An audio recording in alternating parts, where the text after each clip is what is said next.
차세교육국 부모대학 제1기 부모의 믿음만큼 자라는 자녀. 지금은 제7강 10대 자녀를 양육하는 법입니다. 저는 이 강의를 한 가지 질문을 던지면서 시작하고자 합니다. 여러분은 자녀의 결정권을 얼마나 가지고 있다고 생각하시나요? 자녀를 가르칠 때 몇 프로의 결정권을 내가 가지고 있다라고 생각을 하십니까? 자녀와 나 5대5 혹은 7대3 여러 가지 대답들이 있을 겁니다. 어쩌면 자녀의 의견을 묻고 그 자녀의 결정권을 존중해야 하는 것 아닌가 하는 생각이 드실 수도 있습니다. 그런데 우리의 교재 12장을 보면 왕으로서 사랑함으로 다스리라 라고 나옵니다. 성경적으로 보았을 때 놀랍게도 자녀의 결정권은 부모에게 있습니다. 자녀는 사랑으로 가르치지만 모든 일의 결정은 부모가 하도록 되어 있다는 겁니다. 이것을 혹시나 마마보이, 마마걸로 자녀를 키우라는 뜻으로 오해하시면 안 됩니다. 자녀는 하나님이 주신 것으로 그리고 또 하나님께 위임받은 것이므로 그에 따른 책임이 부모에게 있습니다. 그러므로 부모는 자녀를 기르는 데 있어 책임감을 가지고 하나님의 뜻을 살피면서 결정권을 행사해야 합니다. 부모는 하나님의 뜻에 따라서 결정을 내려야 하기 때문에 내 마음대로 자녀를 좌지우지할 수 없다는 것을 의미하기도 합니다. 그러므로 부모가 먼저 하나님의 뜻을 묻고 또 그거에 따라서 자녀를 강압적인 태도로 상대하는 것이 아니라 자녀 또한 기쁨으로 부모의 결정에 따라올 수 있도록 교육을 해야 합니다. 여기서 가장 기억해야 할 것은 그럼에도 불구하고 여러분에게 결정권이 있다는 것을 잊지 말아야 한다는 겁니다. 자, 이 결정권은 그러면 언제 자녀에게 넘어가게 될까요? 침례를 받을 때? 20살 성인이 되었을 때? 그것도 아니면 독립해서 따로 나가서 살게 될 때? 아닙니다. 이 결정권은 자녀가 결혼을 할 때 떠나갑니다. 창세기 2장 24절은 이러므로 남자가 부모를 떠나 그의 아내와 합하여 둘이 한 몸을 이룰지로다 라고 말합니다. 이때에 떠나다라는 아자부라는 단어는 위탁하다, 넘어가다, 놓아주다 라는 의미가 들어가 있습니다.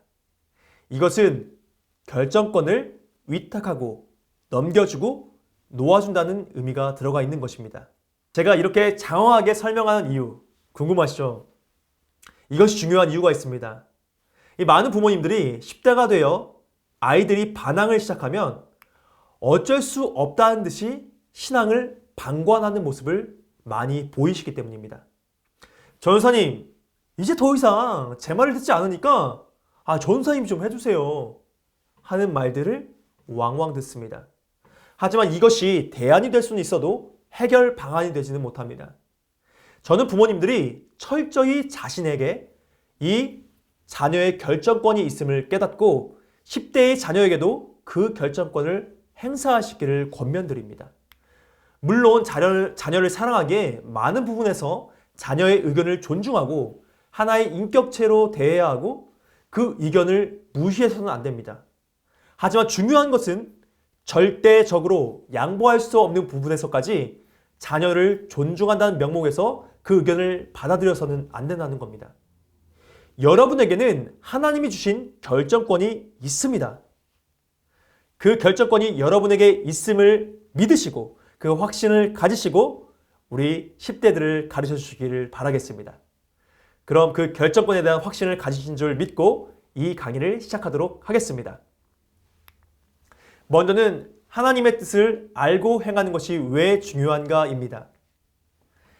결정권을 가지신 부모님들, 우리는 왜 하나님의 뜻을 알고 행하는 것이 중요할까요?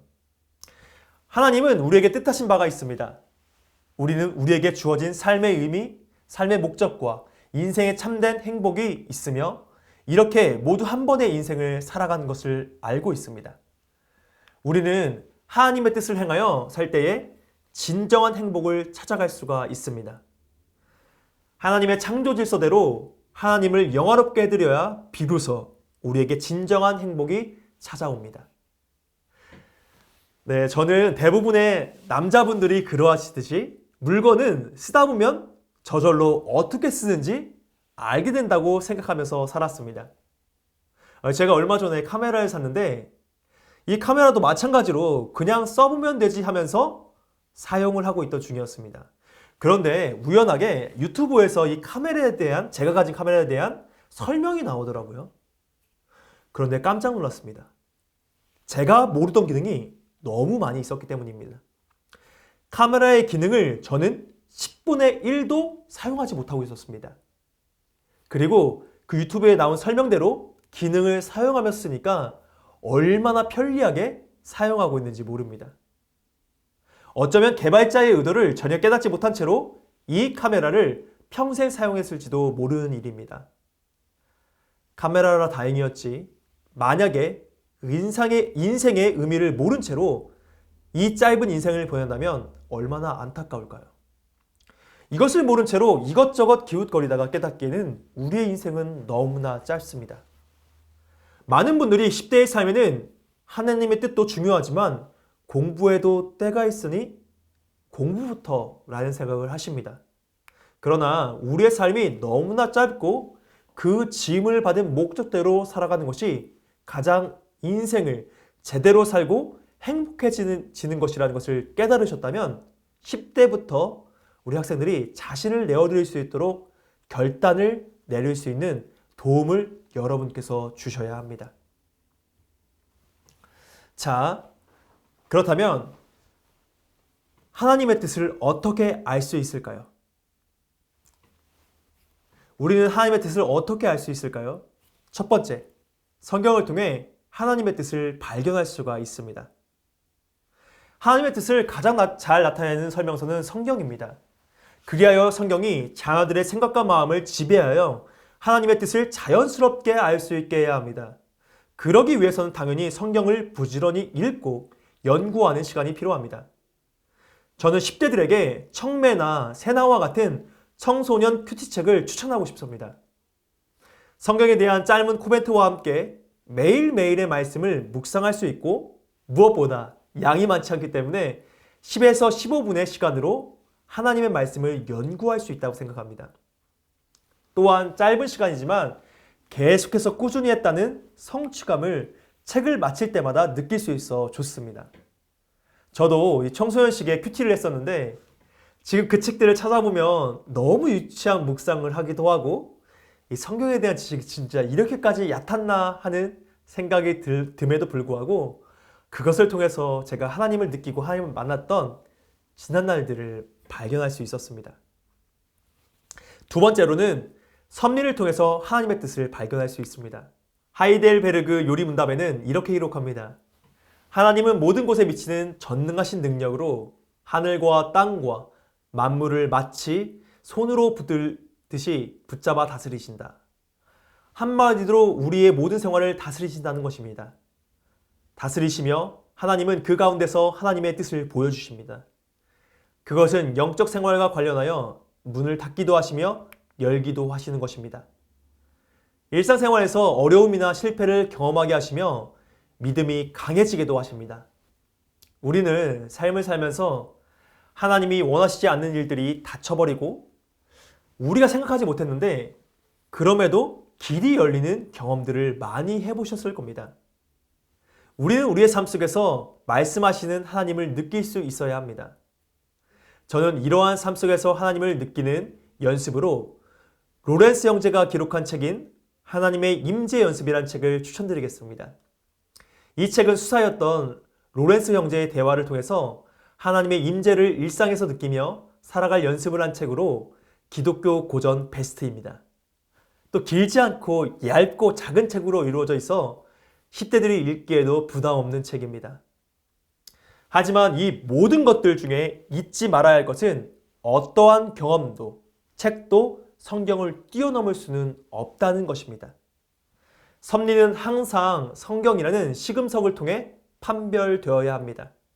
아무리 좋은 책, 아무리 좋았던 나의 경험도 성경보다는 앞서지 말아야 합니다.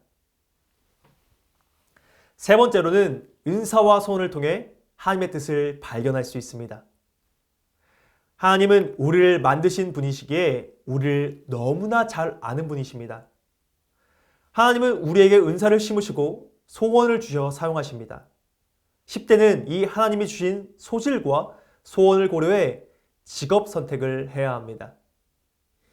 이것 관련된 실질적인 도움은 제 뒤에 이어지는 최선화 권사님의 강의를 참고하시면 좋으실 것 같습니다. 놓치지 마세요. 자, 그럼 계속 이어가도록 하겠습니다. 사람들은 각기마다 주어진 은사가 다릅니다. 그리고 성향도 다릅니다. 또한 마음속에 부어주시는 소원도 다릅니다. 특히나 은사는 모르고 있다가 발견되는 경우들도 많이 있습니다. 여러분, 제가 얼마 전에 이런 이야기를 들었습니다. 유지태가 중학교 시절에 우리 강중침에서 성탄절과 같은 때에 성극을 했다는 사실을 제가 알게 되었습니다. 그런데 처음부터 이걸 잘했던 건 아니었던 것 같아요. 처음에는 말도 잘 못하고 수줍음이 많아서 참 이 성극하기가 좀 어려웠었는데, 그런데 교회에서 한 번, 두 번 이 성극을 하다가 자신에게 이 연기의 은사가 있다는 것을 그가 깨닫게 됩니다. 그리고 그 은사를 발견하면서 자기의 마음속에 하나님께서 심어주신 소원이 배우라는 것을 깨닫게 되고, 배우를 통해서 하나님께 영광을 돌려야겠다는 생각을 했다고 합니다. 이것이 인터뷰 내용에 들어가 있더라고요. 이처럼 은사를 통해서 하나님은 하나님의 뜻을 깨닫기도 하시고 그 마음에 소원을 심겨주시기도 합니다. 그런데 여러분, 여기서 주의해야 할 것이 있습니다. 중요한 것은 우리의 소원이 죄성에 의해서 오염되어 나의 뜻이 들어가는 경우가 있다는 것입니다. 그럼에도 불구하고 또 그것을 하나님이 주신 것으로 착각하는 경우가 있다는 겁니다. 저는 대학을 다니면서 신기한 경험을 했습니다. 한 여자 선배에게 한 학기에 5명의 청년들이 하나님에게 응답을 받았으니 자신과 교제해야 될 것이라고 얘기를 했다는 겁니다. 아니, 하나님은 분명 일부 1처제를 말씀하셨는데 한 학기에 5명이 고백하는, 그래서 나와 사귀어야 한다는, 그거를 말씀하셨다는 놀라운 사건. 적어도 4명은 비성경적인 사람이 분명합니다.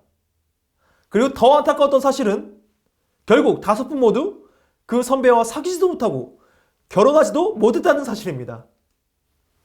네, 소원이 자신의 욕심으로 오염된 것입니다. 그래서 늘 성경의 가르침에 따라 은사와 소원을 비추어 봐야 하고 하나님의 뜻을 비추어 봐야 합니다. 네 번째로는 다른 사람의 조언을 통해 하나님의 뜻을 분별할 수 있습니다. 잠언 13장 20절은 이렇게 기록합니다. 지혜로운 자와 동행하면 지혜를 얻고 미련한 자와 사귀면 해를 받는다. 지혜로운 영적 조언자가 필요함을 말하는 것입니다. 저는 이것을 담임 목사님이나 혹은 해당 사역자로 표현하고 싶습니다. 부모님들은 자신의 자녀들이 사역자와 친해질 수 있도록 많은 도움을 주시길 바랍니다. 교역자 대부분은 신앙의 부분에서 이미 검증된 사람들입니다. 이들과의 상담을 통해서 하나님의 뜻을 발견할 수 있게 됩니다. 이뿐만 아니라 부모의 조언 또한 필요합니다. 부모는 자녀가 잘 되기를 가장 바라는 사람들입니다.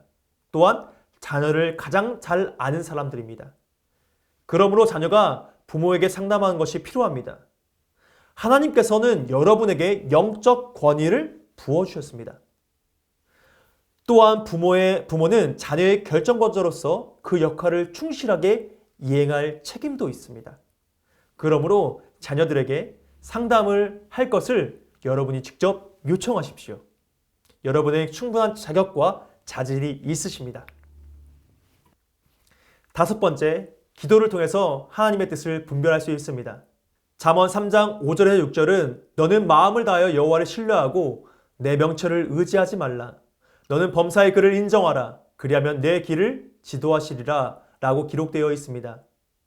성경은 우리의 명철을 의지하지 말라고 분명히 기록합니다. 하나님의 뜻을 묻고 그것을 통해서 살아가라 말씀하십니다. 기도는 하나님과의 대화입니다.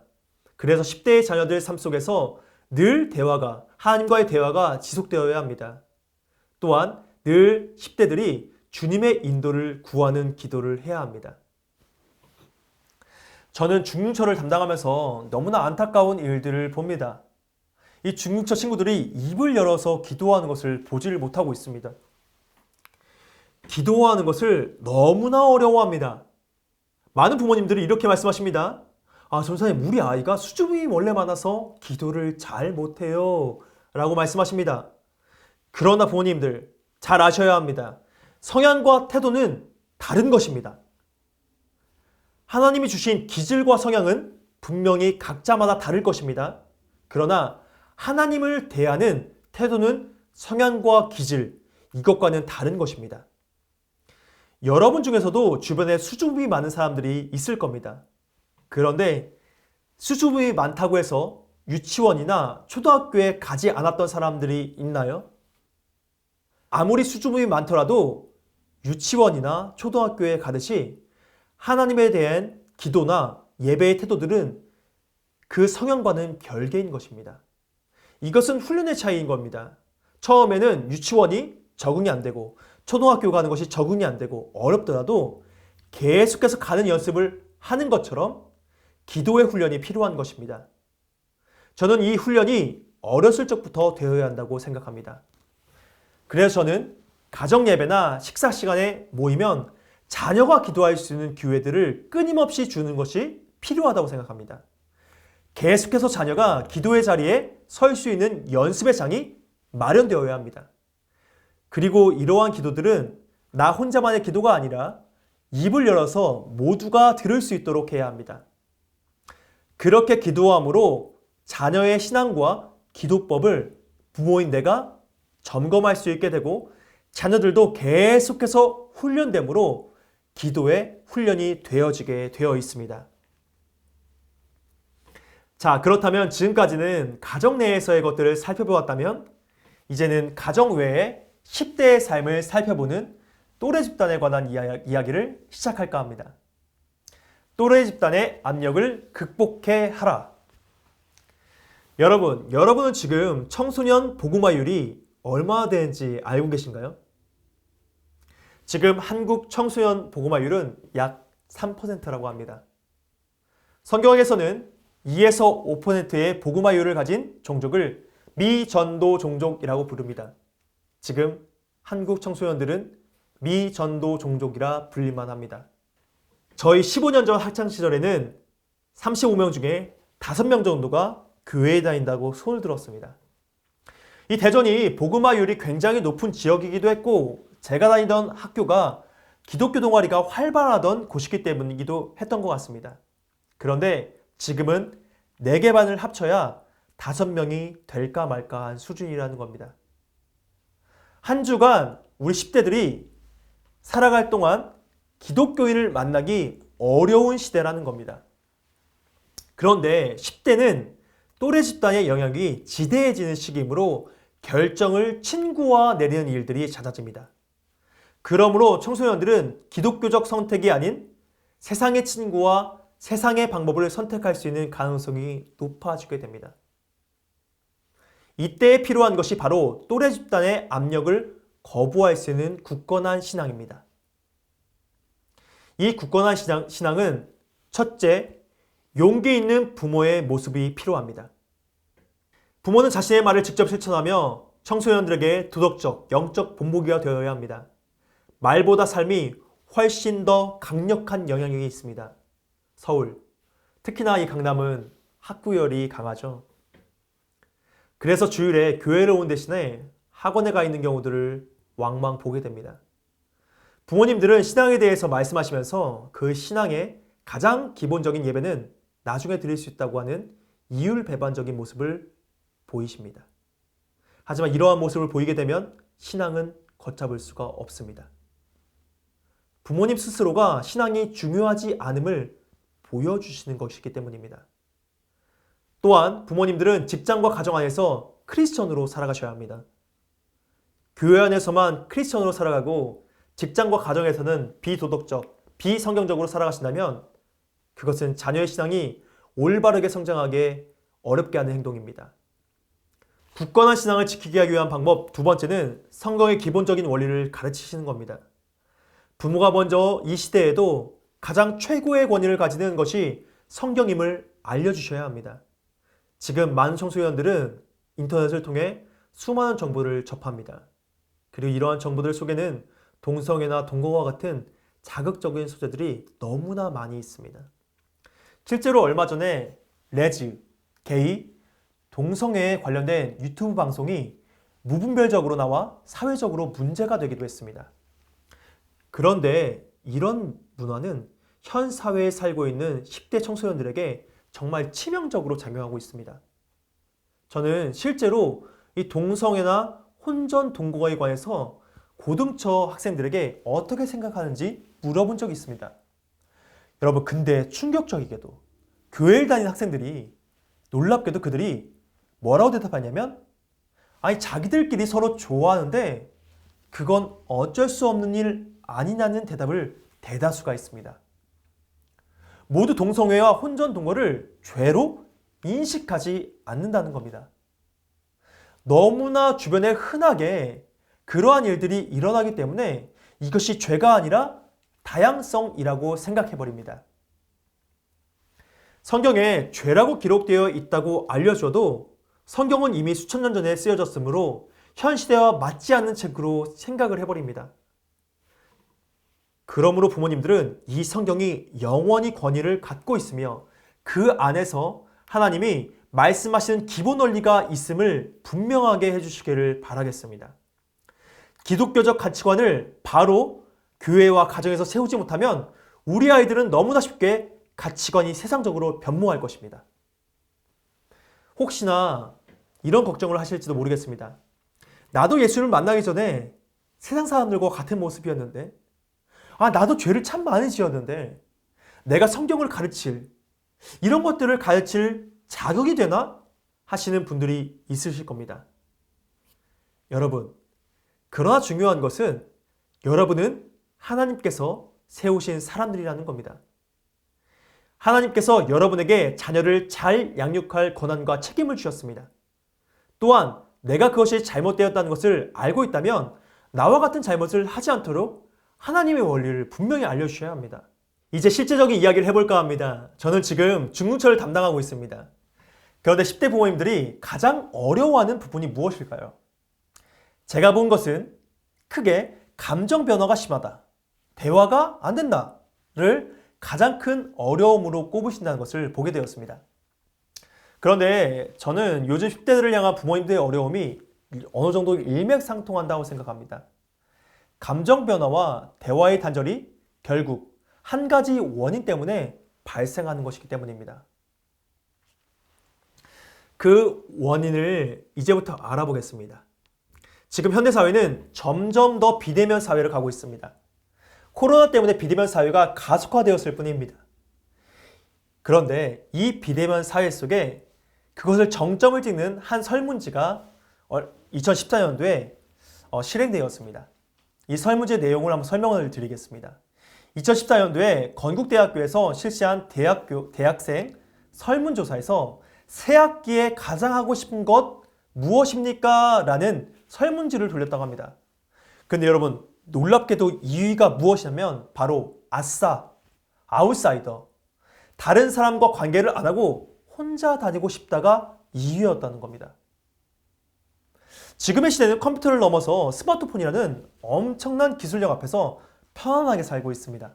그런데 이 편안하게 핸드폰, 게임, 넷플릭스, 유튜브, SNS를 하다 보니까 사람들은 사람을 만나 대화하는 것보다 스마트폰으로 다른 것을 하는 것이 재미있고 간편하다고 느낍니다. 그러다 보니까 자연스럽게 관계하는 것이 어려워지고 결국은 옆에 친구가 있어도 카톡으로 대화하는 것이 편한 시대가 되었습니다. 스마트폰 하나 때문에요. 이 현 시대의 청소년들은 단적으로 이 대화하는 것이 어렵습니다. 제가 그 단적인 예를 한번 보여드리려고 합니다. 제가 몇 주 전에 중등처 친구에게 전화를 했더니 나름 관계가 있었거든요. 이 친구가 전화를 받지 않는 겁니다. 전화를 안 받을 수 있잖아요. 그런데 이 친구에게 바로 문자가 왔습니다. 뭐라고 왔냐면, 전사님, 저는 전화보다는 문자가 편해요. 전화는 잘 못하겠어요? 무슨 일이세요? 라고 답장이 왔습니다.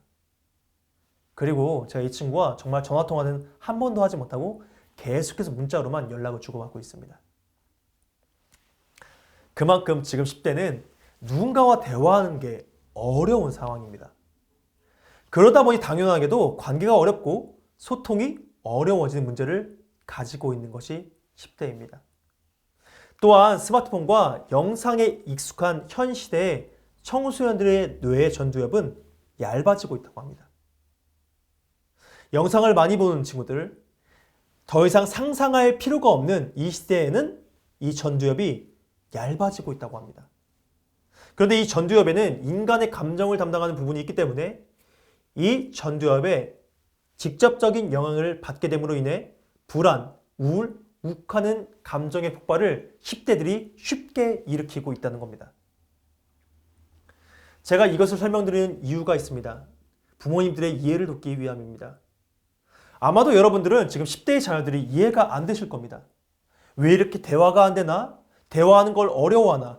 왜 이렇게 감정의 기복이 심한가?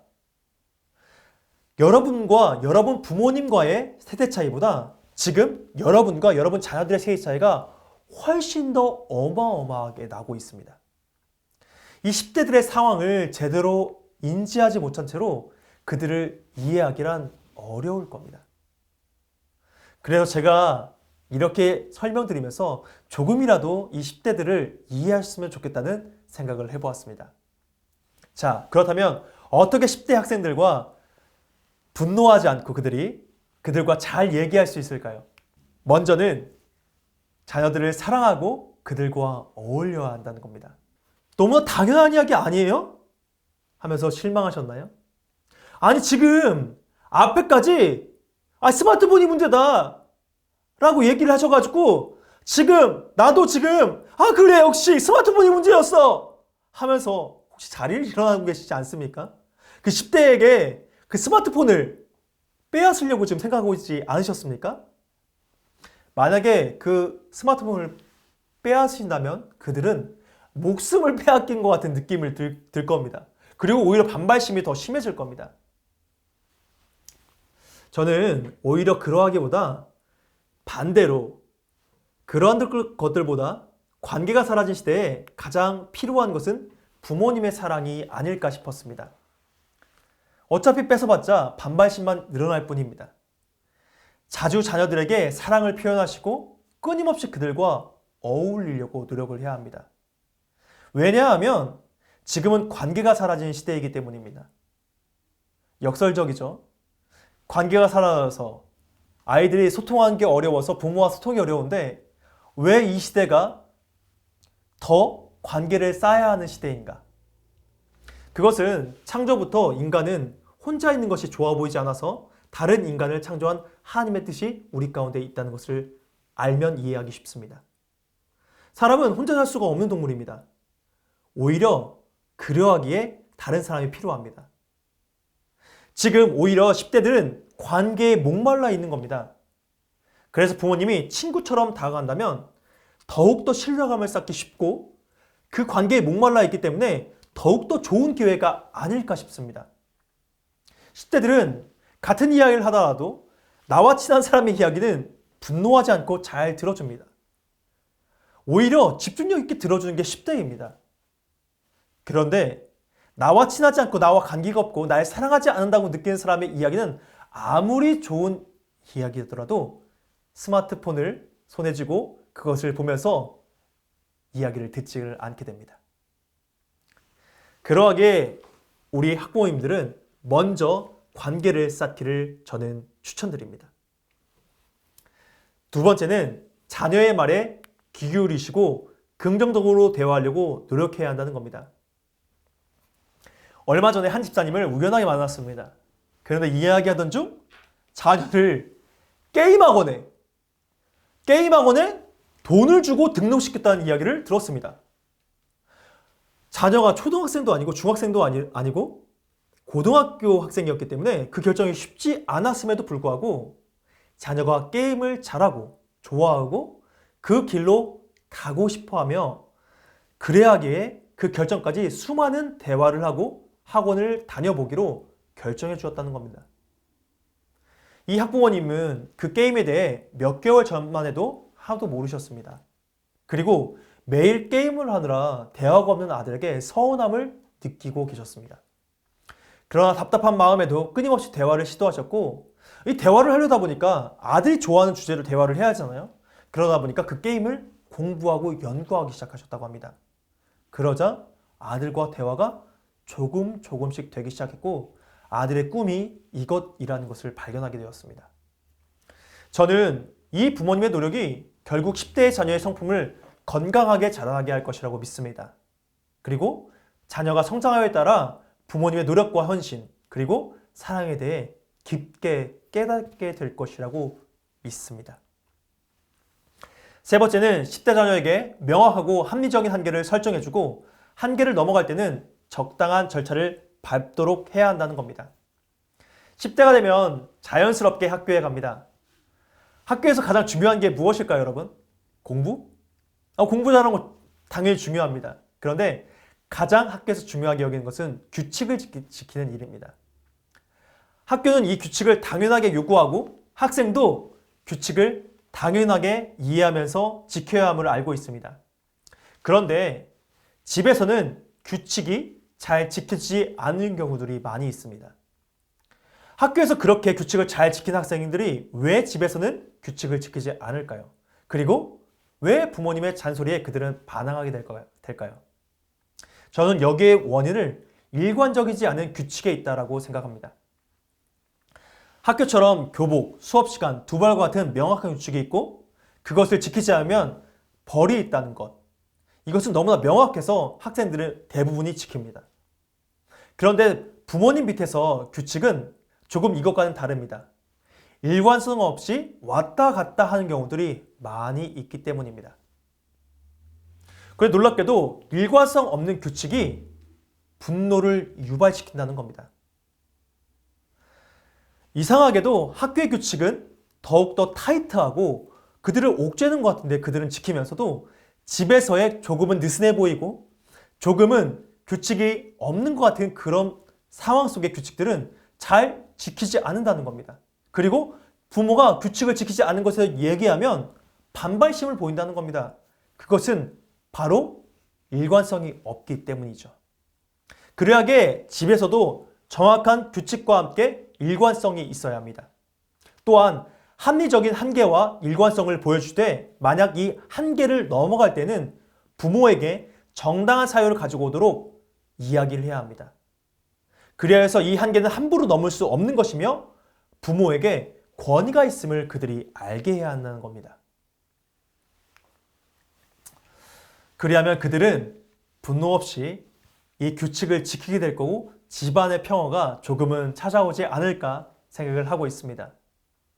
저는 마지막으로 분노에 대응하는 방법을 함께 나누면서 이 강의를 마치려고 합니다. 많은 부모님들이 10대의 자녀들이 부모님에게 반항하고 분노를 표출하는 걸 보면 당황스러워 하시면서 똑같이 분노를 느끼게 됩니다. 그런데 그 분노를 느끼실 때마다 제가 드리는 이 이야기를 한번 상기하셨으면 좋겠습니다. 여러분은 예수님이 십자가를 지시려 잡혀가시는 모습을 다 아실 겁니다.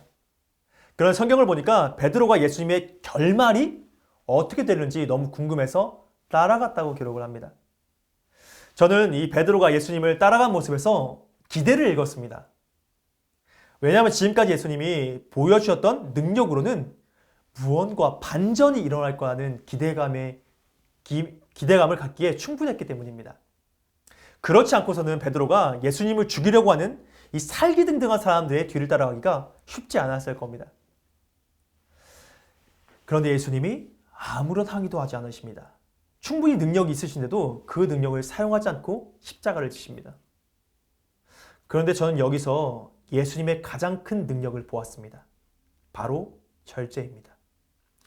자신에게 세상을 다 쓸어버릴 그런 능력이 있음에도 불구하고 그렇게 하지 않는 것. 자신을 십자가에 못 박으려는 사람들에게 분노를 표현할 수 있었는데 예수님은 그렇게 하지 않으셨습니다. 능력이 있는데 그것을 사용하지 않는 것은 감히 그 누구도 하지 못하는 또 다른 능력입니다. 더구나 고통과 죽음 앞에서도 그 능력을 사용하지 않는 것은 예수님의 어떠한 이적보다 큰 능력일 것입니다. 10대의 자녀를 둔 부모님들, 인내하기, 절제하기 너무 어려우실 겁니다. 자녀들이 분노하면 나도 같이 분노하고, 자녀들이 화를 내면 나도 화가 올라옵니다. 그러나 성경은 말합니다. 유순한 대답은 분노를 쉬게 해야 해도 과격한 말은 노를 격동하느니라. 감정은 전이 됩니다. 우리 자녀들은 우리가 무엇 때문에 분노하고 어떻게 반응하는지를 지켜봅니다. 그리고 똑같이 분노할 가능성이 높습니다. 우리 부모님들 집에서 분노를 잘 다스리십시오. 예수님처럼 자신의 능력을 절제하십시오. 집에서 내가 왕이야! 하면서 그 왕권을 칼처럼 휘두르지 마시고 인내와 절제의 왕이셨던 예수님처럼 살아가 주십시오. 제가 결정권이, 능력이 부모님에게 있다고 말씀드렸는데 그 결정권을 마음대로 사용하지 않고 하나님의 뜻대로 사용해 주십시오.